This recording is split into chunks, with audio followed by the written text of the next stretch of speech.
नमस्कार मित्रों, एक बार फिर से आप सभी का स्वागत है हमारे इस चैनल में। आज की इस वीडियो में हम सभी लोग टीजीटी और पीजीटी चित्रकला की तैयारी के लिए प्रैक्टिस सेट हल करेंगे और इस प्रैक्टिस सेट में आपको 20 प्रश्न मिलेंगे जो कि आपके एग्जाम के लिए लाभदायक होगा। तो चलिए आज का ये प्रैक्टिस सेट हल करते हैं। और आपके कितने प्रश्न सही होते हैं कमेंट बॉक्स में ज़रूर बताइएगा। अगर वीडियो आपको अच्छा लगता है तो वीडियो को लाइक और शेयर जरूर कीजिए। तो सबसे पहला प्रश्न है, प्रसिद्ध छापा चित्र दीवारों से सरोकार किसकी कृति है? ऑप्शन है आपके पास, किस रेड्डी की है, कि महेंद्र पांड्या की है, अनुपम सूद की है या के लक्ष्मा गौड़ की है। सही जवाब होगा ऑप्शन सी, अनुपम सूद की है ये चित्र। तो दीवारों से सरोकार नामक जो छापा चित्र है इसकी रचना अनुपम सूद ने की थी और 1982 ईस्वी में इसकी रचना की थी लिथोग्राफी तकनीक में, जो कि आज अगर देखा जाए तो वर्तमान में राष्ट्रीय संग्रहालय या आधुनिक कला संग्रहालय नई दिल्ली में संग्रहित है।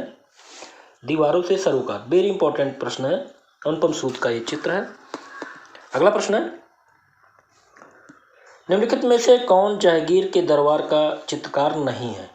जहांगीर के दरबार का चित्रकार कौन नहीं है? ऑप्शन है मंसूर, मनोहर, बिशनदास या बसावन। तो सही जवाब होगा ऑप्शन डी, बसावन।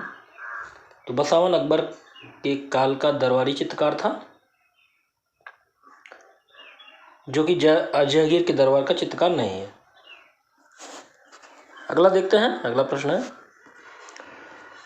प्रसिद्ध चित्रित पांडुलिपि पुस्तक दास्ताने अमीर हमजा, जिसे सामान्यतः हमजानामा के नाम से जाना जाता है,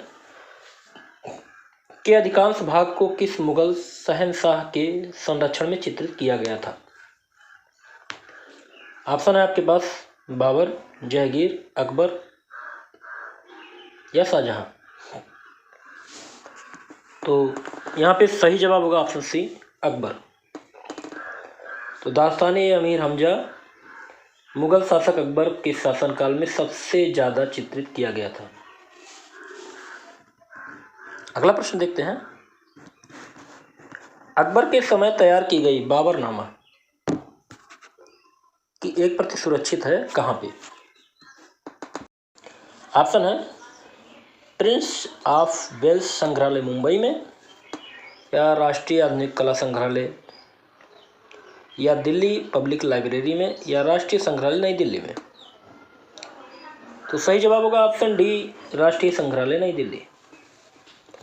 तो मुगल सम्राट अकबर के समय के अधिकांश पोथियों का चित्रांकन किया गया था। इस समय में चित्रित जो बाबरनामा की एक जो प्रति है वो राष्ट्रीय संग्रहालय नई दिल्ली में संग्रहित की गई है। अगला प्रश्न है, मुगल चित्रकला में हिंदू विषयों का पोषक कौन था? बाबर थे, अकबर थे, जहांगीर थे या शाहजहां थे?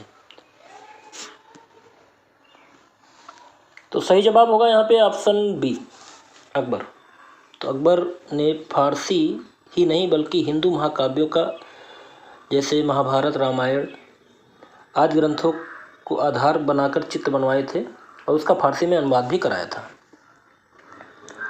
अगला प्रश्न देखते हैं, चित्रकार दशवंत मुगल वंश के किस समय से संबद्ध है?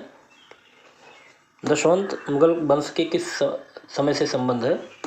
बाबर के या अकबर के या जहांगीर के या शाहजहां के? तो सही जवाब होगा यहाँ पे ऑप्शन बी, अकबर।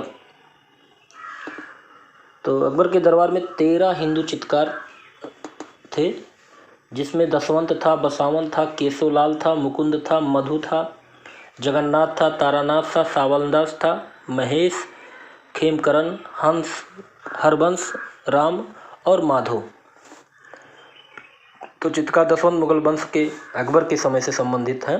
अगला प्रश्न देखते हैं, फतेहपुर सीकरी में अवस्थित ऐतिहासिक स्मारक कौन सा है? झूलती मीनार है या बुलंद दरवाजा है, हवा महल है या पंचमहल है? तो सही जवाब यहाँ पे होगा ऑप्शन सी।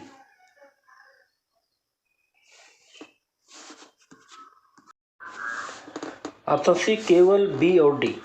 बी और डी में क्या है? बुलंद दरवाजा है और पंचमहल। तो फतेहपुर सीकरी में स्थित ऐतिहासिक स्मारक बुलंद दरवाजा और पंचमहल है। चलिए अगला प्रश्न देखते हैं, प्रश्न नंबर 68। चित्रित ग्रंथ तूतीनामा की विषय वस्तु क्या है? ऑप्शन है तोते की प्रेम कथा, शहजादी की प्रेम कथा, सलीम और अनारकली की प्रेम कथा या राधा कृष्ण की प्रेम कथा। सही जवाब होगा ऑप्शन ए, तोते की प्रेम कथा। अगला प्रश्न है, किस मुगल शहंशाह के काल में मुगल लघुचित्र शैली छिन्न भिन्न हो गई? ऑप्शन है आपके पास मोहम्मद शाह रंगीला, औरंगजेब, बहादुर शाह जफर या नवाब वजीर सफदरजंग। सही जवाब होगा ऑप्शन बी, औरंगजेब। अगला प्रश्न है, मुगल लघुचित्र शैली का उद्भव, जन्म या आरंभ किस काल समय की अवधि में हुआ?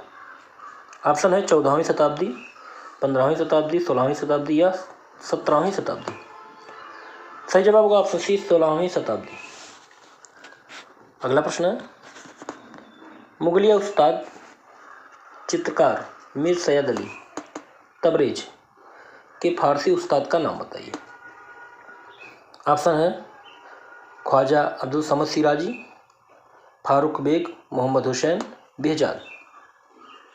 सही जवाब होगा यहाँ पे ऑप्शन डी, बेहजाद।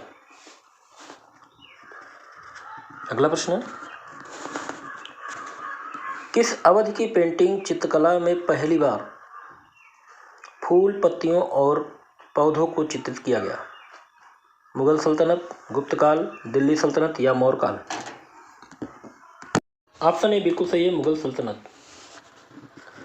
अगला प्रश्न देखते हैं, बुद्ध धर्म का कौन सा वर्ग बुद्ध को किसी भगवान के बजाय एक मानव के रूप में देखता है, जिसने मोक्ष का तरीका खोजा था? व्रजयान, हीनयान, परशुयान या महायान। सही जवाब होगा ऑप्शन बी, हीनयान। अगला प्रश्न है, सिंतलवासल का गुफा मंदिर निम्नलिखित धर्मों में से एक को समर्पित था, दिए गए विकल्पों में से उसकी पहचान करें। ऑप्शन है हिंदू, इस्लाम, बौद्ध या जैन। सही जवाब होगा ऑप्शन डी, जैन। अगला प्रश्न है, दशावतार गुफा मंदिर कहाँ स्थित है? ऑप्शन है सिंतलवासल, बाग, एलोरा या अजंता। तो सही जवाब होगा ऑप्शन सी, एलोरा। अगला प्रश्न देखते हैं, अजंता की चित्रकला किस काल से संबंधित है? सातवाहन और गुप्त, चालुक्य, मुगल या मौर्य। सही जवाब होगा ऑप्शन ए, सातवाहन और गुप्त। अगला प्रश्न है, अजंता गुफाओं में गुफा संख्या खाली स्थान में फाइटिंग बुल विषय पर एक चित्रकारी है, वो किस गुफा में है? गुफा संख्या 2 में, 9 में, 10 में या 1 में। तो सही जवाब होगा ऑप्शन डी, गुफा संख्या 1 में बैलों की लड़ाई विषय पर चित्रकारी की गई है। अगला प्रश्न है, प्रसिद्ध कलाकार अनुपम सूद का जन्म कब और कहाँ हुआ था? ऑप्शन है 1944 पंजाब में, 1946 गुजरात में या 1935 नागपुर में या 1950 महाराष्ट्र में। तो यहाँ पे सही जवाब होगा ऑप्शन ए, 1944 पंजाब में। तो चित्रकार अनुपम सूद का जन्म 1944 पंजाब में होशियारपुर जिले में हुआ था। अगला प्रश्न देखते हैं, आदम और हव्वा है तथा पुरुष और प्रकृति किस कलाकार की रचना है? ऑप्शन है KCS पनिकर, अनुपम सूद, कृष्ण रेड्डी या सोमनाथ और। तो सही जवाब होगा ऑप्शन बी, अनुपम सूद। अगला प्रश्न है प्रश्न नंबर 80 और इस वीडियो का लास्ट प्रश्न है, अप्सरा नामक चित्र अजंता की किस गुफा में है? गुफा संख्या 10, गुफा संख्या 15, गुफा संख्या 17 या गुफा संख्या 18। सही जवाब होगा ऑप्शन सी, गुफा संख्या 17। गुफा संख्या 17 में अप्सरा नामक चित्र बना हुआ है और इस 17 में बहुत ही महत्वपूर्ण चित्र बने हुए हैं, जिनमें जातक, शिवी जातक, वेशांतर जातक, महांस जातक, छेदंत जातक,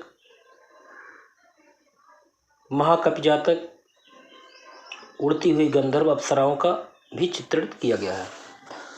तो यहाँ पे आपके 20 प्रश्न पूरे होते हैं। आपको प्रैक्टिस सेट कैसा लगा कमेंट बॉक्स में ज़रूर बताइएगा। अगले प्रैक्टिस सेट में ऐसे ही महत्वपूर्ण प्रश्नों के साथ फिर मिलते हैं। तब तक के लिए जय हिंद, जय भारत।